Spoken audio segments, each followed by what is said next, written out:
जजेस ने एहतियात से केस सुना और उसकी एक वजह के लाहौर हाई कोर्ट ने तफसीली सुन लिया। 16 इसमें पेशियाँ डाली गई, 10-12 सफ़े लिख डाले, बहुत गवाहों के बयान लिख डाले गए कि जिसको अप्रिशिएट नहीं किया सकते। जी आप अच्छा ये बताएं कि लाहौर हाई कोर्ट ने फैसले में ऐसा क्या लिख दिया कि चीफ जस्टिस याहिया अफरीदी बार बार आपको भी रोकते रहते हैं कि आप इस तरफ ना जाएं, इस तरफ ना जाएं।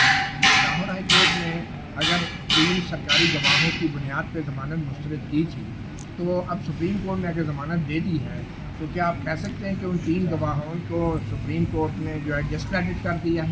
क्यों ना लाइटर नोट, चीफ साहब ने प्रोसिक्यूशन को रोका, वो भी रुक गए, मुझे रोका, मैं भी रुक गया, नहीं रुके तो मतीउल्लाह साहब भी रुके। तो आपने पूछा कि वो बात बताओ कि जहाँ वो सबको रोकते रहे, सब रुकते रहे, मगर मती साहब भी रुक जाए। मैं आपको ऑन द लाइटर नोट, वो मेरा आपका हर प्रोग्राम में, क्योंकि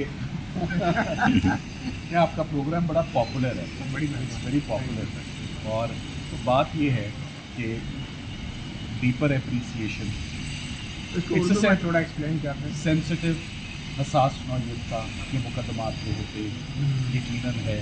मैं तो ये बताना चाहता था कि 9 मई को खान साहब जब सुप्रीम कोर्ट ऑफ पाकिस्तान 11 को पेश किए गए फॉर द फर्स्ट टाइम, उनका मौक़िफ़ क्या था, उनका रद्द अमल क्या था? मगर सर हाई कोर्ट ने जो गवाहों के नाम लिखे कि ये 3 सरकारी गवाह मौजूद थे और उसी बेस पर ज़मानत मुस्तरद की, तो सुप्रीम कोर्ट ने जब आपको ज़मानत दे दी है तो उन 3 गवाहों का क्या बनेगा? अच्छा चलें, अब now that the matter is not सब जुडिस, आपका तजस्सुस आपको ना रहे, मैं आपको बता देता हूँ। जब वो 3 गवाह, एक तो इतने दिन वो स्पेशल ड्यूटी जाए, स्पाई विटनेसेस, डिप्यूटेड टास्क, वो 2-2, 2.5 महीने थाने ही नहीं आए, उन्होंने आके बयान ही नहीं लिख पाया। तो जब इतना डिले हो जाए, उनका नाम FIR में मौजूद नहीं होता, और क्या साजिश सुनी, कहाँ सुनी, चक्री सुनी, ज़मान पाक सुनी, टेबल के ऊपर थे, टेबल के नीचे थे, वो सारी बातें तो जब सुप्रीम कोर्ट ने अप्रिशिएट किया इन चीज़ों को, तो इन बातों को उन्होंने अपने ऑर्डर में लिखना मुनासिब नहीं समझा कि ट्रायल प्रेजुडिस होगा। अब ट्रायल क्या प्रेजुडिस होगा? तो हाई कोर्ट ने प्रेजुडिस कर दिया। ट्रायल जी किया, मगर फैसला आज वो जो उनकी ऑब्जर्वेशंस हैं उसके ऊपर कुछ लिख पाएंगे बातें। वो जब फैसला सामने आएगा तो आप वो देख लेंगे। लेकिन आपको पता है, लेकिन हमें नहीं पता। कुछ बातें ऐसी हैं जो मुझे पता है, आपको नहीं, सिर्फ चीफ जस्टिस साहब। लेकिन आपकी जो चैम्बर में मुलाकात हुई, ये भी एक बड़ी नई बात है कि अदालतें फैसला खुली अदालत में सुनाया जाता है, और ये अब नई जूरिस्प्रूडेंस डेवलप हो रही है कि प्रेसिडेंट को चैम्बर में बुला के उनसे डिस्कस किया जाता है फैसला। ये कौन सी नई जूरिस्प्रूडेंस है और क्या बात हुई आपकी चैम्बर में? अगर तो मैं अकेला शायद जाता भी ना, अकेला जाना चाहिए भी नहीं है, केस के फ़ौरन बाद एहतियात हमने हमेशा बरती और आज भी एहतियात है। तो इसमें सबसे पहली बात मोहम्मद रज़ा गिलानी साहब ने प्रोसिक्यूशन को रिप्रेजेंट किया, वो मौजूद थे इस पंजाब से। इसमें जुल्फ़कार नकवी साहब जिन्होंने आज भरपूर इन केसेस की टुथ एंड नेल की अपोजिशन की मुखालफत की, आज वो भी मौजूद थे। और last but not the least मैं भी मौजूद था कि मैं इमरान खान साहब को, उसका मकसद सिर्फ इस ऑर्डर को कि उसमें फैक्चुअली 8 बिलों को अमेलगमेट करके ना क्लब करके कि कोई उसमें टेक्निकल मिस्टेक उसमें ना हो, सिर्फ टेक्निकल मिस्टेक किया तक। अदरवाइज़ तो जजेस का जो हुक्म होता है, हम देखिए हम प्रोफेशनल लॉयर्स हैं, हमने जो जजेस कहते हैं ना, आप उनकी बात माने या ना माने, हमें माननी पड़ती है क्योंकि हम ऑफिसर्स। सर ये बताए ना कि हाई कोर्ट का जो ऑर्डर है वो काला दम करार दे दिया? ऑफ कोर्स, अच्छा, सेटिस्फाइड हो गया? ऑफ कोर्स, जब उसमें कुछ नहीं रहा, और सो मच सो कि उसमें कुछ जो ज़्यादा लिखा उस पर भी कुछ वो अपने कमेंट्स और अपनी रिजर्वेशंस का उन्होंने इजहार किया। क्या किया है देखिए, वो जब ऑर्डर रिलीज़ होगा तो आप। अच्छा, इस केस से हटके भी आपने कहा मैं अकेले मुलाकात नहीं करता, लेकिन इस केस से हटके भी आपने मामला को डिस्कस किए चीफ जस्टिस?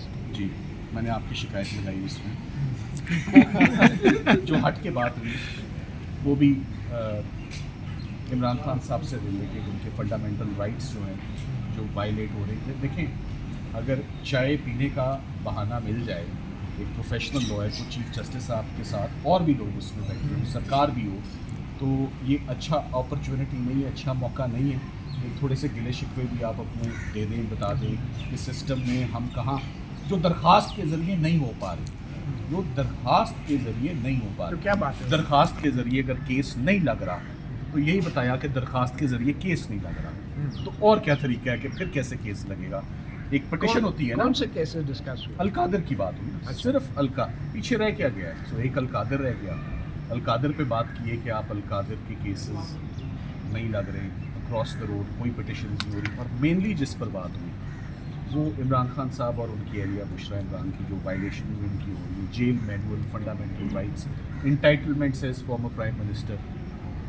انہوں نے پوچھا فار ایگزامپل لائرس کی ملاقاتیں، فیملی کی ملاقاتیں، بہنوں کی ملاقاتیں نہیں، بچوں سے رابطے نہیں ہیں، میاں بیوی کا آپس کی ملاقات نہیں ہے، اخبار نہیں ہے، ٹی وی نہیں ہے، کتابیں نہیں ہیں، مطلب ڈاکٹرز نہیں ہیں. ساری باتیں جس پہ انہوں نے مجھے ایشور کیا کہ ہم اس میں پازیٹیو. سو یہ موقع نہیں، ایک سیکنڈ، یہ اشور چیف جسٹس کس حیثیت میں انہوں نے کیا ہے؟ کیا وہ کہ سو وہ موٹو لے رہے ہیں؟ اس کو کمیٹی کے اندر نیشنل جو پچھلے دن یہ جو آپ کی jail reforms committee, jail reforms committee کے اوپر اچھا جی کچھ ہوگا. یہ جیل ریفارم کمیٹی جو سپریم کورٹ نے بنائی ہے، یہ تو ہم نے سنا تھا اصلاحات کے لیے بنائی ہے. کیا وہ کمیٹی ڈائریکشن بھی دے سکتی ہے جیل کے یہ تو اب جب آئے گا تو تبھی پتہ لگے گا.